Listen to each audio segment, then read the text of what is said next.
Doctor बीना चतुर्वेदी की आवाज़ में उनके कहानी संग्रह माँ से चाहत के सोपान कहानी सुनिए। इस कहानी में निखिल और संचिता कॉलेज के दिनों में एक दूसरे को चाहने लगे थे, मगर पारिवारिक दबाव के कारण दोनों की आपस में शादी न होकर अन्यत्र कर दी गई। दोनों में अभी भी एक दूसरे के प्रति प्यार की भावनाएं और संवेदनाएं जीवित थीं, मगर अब इनकी चाहत के सोपान बदल चुके थे। सुनिए कहानी चाहत के सोपान। निखिल एक कॉलेज में प्रोफेसर था। संचिता उसी कॉलेज में रिसर्च कर रही थी। क्योंकि दोनों का विषय दर्शन शास्त्र था, अतः इन दोनों की प्रायः प्रतिदिन ही मुलाकात होती रहती थी। दोनों एक दूसरे के साथ अपने विषय से संबंधित समस्याओं के बारे में वार्तालाप करते रहते थे। दोनों की घनिष्ठता दिन प्रतिदिन बढ़ती जा रही थी। कॉलेज के दिनों में दोनों ने जीवन भर साथ निभाने की कस्में खाई थीं, यहाँ तक कि शादी करने का निर्णय तक कर लिया था। परंतु सभी वादे इरादे कस्में पारिवारिक परिस्थितियों की तहों के नीचे दबकर रह गई। पारिवारिक दबाव के कारण इनकी शादी नहीं हो सकी। निखिल और संचिता दोनों अन्यत्र वैवाहिक बंधन में बंधकर जीवन जरूर जी रहे थे, मगर उनमें एक दूसरे के प्रति प्यार की भावनाएं और संवेदनाएं अभी भी जीवंत थीं। गत कई वर्षों से दोनों के बीच संवादहीनता की स्थिति अवश्य थी, परंतु इसके बावजूद इनके दिलो दिमाग से चाहत की आग बुझ नहीं रही थी। निखिल अपनी प्रेमिका संचिता को भुला नहीं पा रहा था और ऐसी ही स्थिति संचिता की थी। दोनों ही एक दूसरे के साथ मिलने एवं बातचीत करने के लिए व्याकुल हो रहे थे, मगर संपर्क सूत्र नहीं मिल पाने के कारण संभव नहीं हो पा रहा था। एक शाम अचानक निखिल की मुलाकात संचिता के भाई से हो गई। बातों ही बातों में निखिल ने उससे संचिता का फोन नंबर ले लिया। रविवार के अवकाश के दिन निखिल ने हिम्मत जुटाकर संचिता को फोन कर लिया। दैवयोग से फोन संचिता ने ही उठाया। हेलो जी, हेलो अजी, संचिता से बात हो सकती है क्या? जी हाँ, मैं संचिता ही बोल रही हूँ। संचिता, मैं निखिल। निखिल का नाम सुनते ही संचिता चौंक गई। उसकी समझ में नहीं आ रहा था कि वह निखिल से क्या कहे। एक क्षण के लिए निस्तब्धता छा गई, ना ध्वनि और ना प्रतिध्वनि। अंत में अपने दिल को काबू में करके संचिता कहने लगी, निखिल, आज तुमको मेरी याद कैसे आ गई? निखिल का उत्तर सुने बिना ही संचिता पुनः कहने लगी, इतने वर्षों के बाद आज फोन आया है तुम्हारा, कम से कम विशिष्ट अवसरों पर तो याद कर लिया करो। निखिल कहने लगा, यदि तुम्हारे नंबर मेरे पास होते तभी तो फोन कर सकता। कल अचानक ही तुम्हारे छोटे भाई से मुलाकात होने पर मैं उससे तुम्हारे नंबर ले सका। संचिता ने बड़े इत्मीनान से कहा, चलो बहुत अच्छा किया तुमने। अब बताओ कैसे हो? मैं तो अच्छा हूँ, और तुम कैसी हो? निखिल, मैं भी ठीक हूँ। आज फोन पर तुम्हारी आवाज़ सुनकर मुझे कितनी प्रसन्नता हो रही है, व्यक्त नहीं कर सकती। कितने वर्षों बाद आज तुम्हारी आवाज़ सुनने को मिली। मैं भी तो तुम्हारी आवाज़ सुनने के लिए कितना बेचैन था संचिता। क्या इस समय तुम्हारे घर पर और कोई नहीं है? हाँ, आदित्य किसी काम से बाहर गए हुए हैं और बिटिया पड़ोस में खेल रही है। निखिल, एकदम सच बोलना कि तुमको मेरी याद आती है या नहीं? संचिता, क्या बात कर रही हो? तुमने भी कैसा अजीबोगरीब प्रश्न किया। अपने दिल पर हाथ रखकर यही प्रश्न स्वयं से करो, जवाब मिल जाएगा। संचिता, याद है एक दिन शाम के समय हम दोनों टहलते हुए नदी के किनारे पहुंच गए थे। अस्त होते हुए रक्तवर्ण सूर्य के सुंदर दृश्य को निहारते हुए तुम अचानक फूलों से लदी घनी लताओं के पीछे छिप गई थी और मैं बेतहाशा तुमको आवाज़ दिए जा रहा था। तभी तुम लताओं की ओर से खिलखिलाती हुई बाहर आई और मुझसे लिपट गई थी। मुझे जब भी इस घटना का स्मरण होता है, हृदय में प्रेम की तरंगें हिलोरे लेने लगती हैं। वे दिन भी कितने स्मरणीय थे। काश, खैर छोड़ो भी, इस तरह की अनगिनत यादों के सहारे ही तो जी रहा हूँ। निखिल की बातें सुनकर संचिता भावुक होकर कहने लगी, निखिल, तुम सच में बिल्कुल वैसे ही हो, बिल्कुल नहीं बदले। तभी आहट हुई। संचिता स्वयं को संभालते हुए कहने लगी, शायद कोई आया है। तुम अपना मोबाइल नंबर बताओ, मौका मिलते ही जल्दी मैं तुमसे बात करूंगी। निखिल ने अपना नंबर लिखवाया और दोनों ने ओके बाय कहते हुए फ़ोन बंद कर दिए।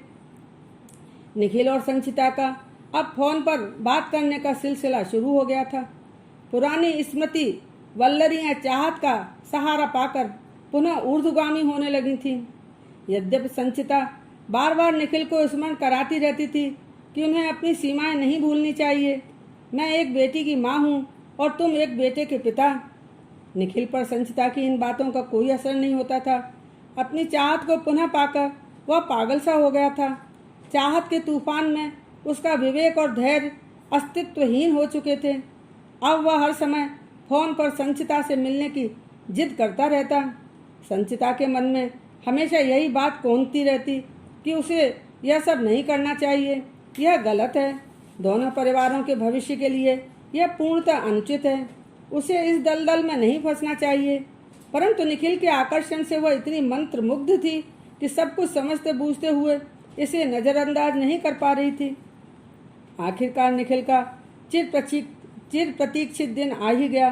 संचिता ने उसे अपने घर का पता देकर बुलाया जो था। संचिता के घर के दरवाजे पर पहुंचने पर निखिल ने घंटी बजाई। दरवाजा संचिता ने ही खोला था। मुस्कुराते हुए उसने निखिल का स्वागत किया। निखिल बड़े ध्यान से एकटक संचिता को निहारता ही रह गया और वैचारिक शून्यता की स्थिति में खोसा गया। जब संचिता ने निखिल से कहा, निखिल अंदर आओ ना, यह सुनने के बाद उसकी तंद्रा टूटी और वह ड्राइंग रूम के अंदर आकर सोफे पर बैठ गया।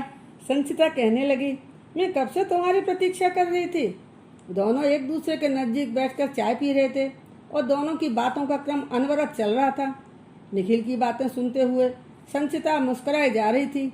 उसकी मुस्कुराहट देखकर निखिल की उसे पाने की उत्कंठा बढ़ती जा रही थी। संचिता के हाथों को अपने हाथों में लेकर निखिल बड़े प्रेम से दबाने लगा। इसी के साथ ही उसने संचिता को अपनी बाहों में लेने का प्रयास भी किया।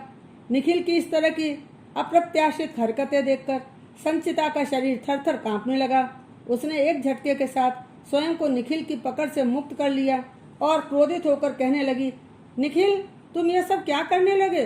तुम्हें शर्म आनी चाहिए। तुमने इस तरह का दुस्साहस कैसे किया? निखिल ने बड़ी बेशर्मी के साथ मुस्कुराते हुए जवाब दिया, इसमें मैंने गलत क्या कर दिया? क्या तुम मुझसे प्यार नहीं करती? हमारी चाहत कभी भी समाप्त नहीं होने वाली चाहत थी। बस मैंने वही तो किया जो करना चाहिए था।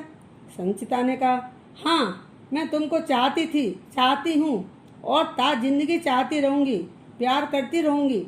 मगर तुमको इस बात को भी समझना होगा कि हमारी और तुम्हारी चाहत भावनाओं की चाहत थी, संवेदनाओं की चाहत थी जो हमारी आत्मा को स्पर्श करती थी।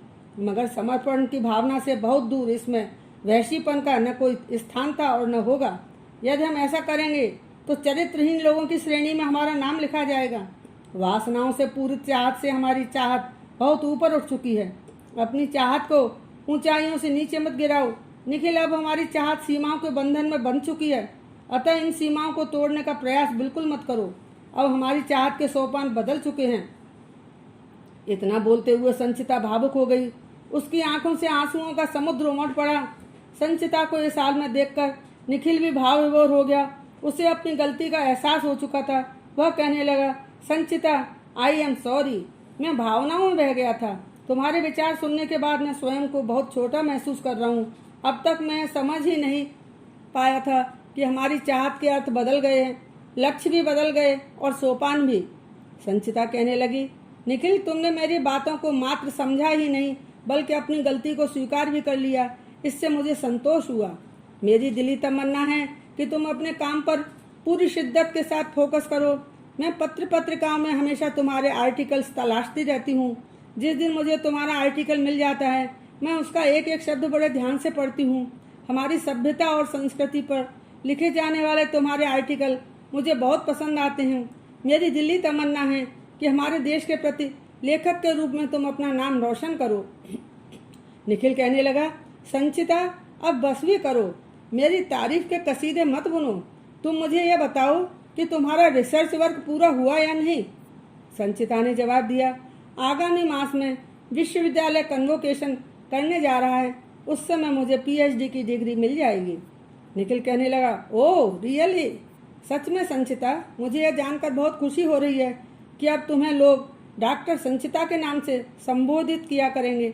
बहुत बहुत बधाई। निखिल ने संचिता से हाथ मिलाते हुए कहा, अच्छा संचिता, अब मुझे चलना चाहिए। हमारी मुलाकातें अब होती रहेंगी। हमें अपने अपने लक्ष्य को प्राप्त करते रहना होगा। इतना कहते हुए निखिल दरवाजे से बाहर निकल गया। संचिता उसे तब तक देखती रही जब तक कि आंखों से ओझल नहीं हो गया। निखिल और संचिता ने आज दिल खोलकर वह सब बातें भी की जिन बातों को कॉलेज के दिनों में एक दूसरे से करने का उन्हें अवसर नहीं मिल सका था। वह दोनों पहले की तरह ही दिल खोलकर सब बातें करते रहे, मगर अब उनके चाहत के सोपान बदल चुके थे।